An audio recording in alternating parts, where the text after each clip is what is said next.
எதிர்வரும் சட்டமன்ற தேர்தலில் ஜெயலலிதா உட்பட அதிமுகவினர் அனைவரும் தோல்வியை தழுவுவார்கள் என திமுக பொருளாளர் மு.க.ஸ்டாலின் தெரிவித்துள்ளார். கோவையில் நடைபெற்ற திமுக தேர்தல் பிரச்சார கூட்டத்தில் பேசிய அவர், தமிழக மக்களின் மனநிலை ஆளும் கட்சிக்கு எதிராக உள்ளதாக குறிப்பிட்டார். அதிமுக வேட்பாளர்களை ஜெயலலிதா அடிமைகளைப் போல நடத்துவதாக ஸ்டாலின் விமர்சித்தார். ஜெயலலிதாவின் பிரச்சார மேடைகளில் அவருக்கு கீழே வேட்பாளர்கள் அமர வைக்கப்பட்டிருப்பது அதிமுக வேட்பாளர்கள் அடிமைகள் என்பதை உணர்த்துவதாக உள்ளதாகவும் தெரிவித்தார். அதிமுக ஆட்சியில் சாதனைகள் என்று எதுவும் இல்லை என குற்றம் சாட்டிய ஸ்டாலின், ஊர்தோறும் மதுக்கடைகளை திறந்து வைத்து தமிழ் குடும்பங்களை சீரழித்ததுதான் ஜெயலலிதா அரசின் ஒரே சாதனை என்றும் விமர்சித்தார்.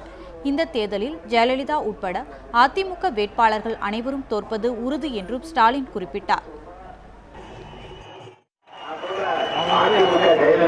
அதிமுக வேட்பாளர் ஆட்சியோட இருக்கிறாங்க. அந்த வேட்பாளரோடு சேர்த்து 234 தொகுதிகள் தோற்று திமுக எழுதி வச்சுக்கீங்க. ஜோசியமானியர்களை ஜோசி அல்ல, மக்களுடைய நாடு குறிப்பு பார்த்து நான் சொல்றேன்.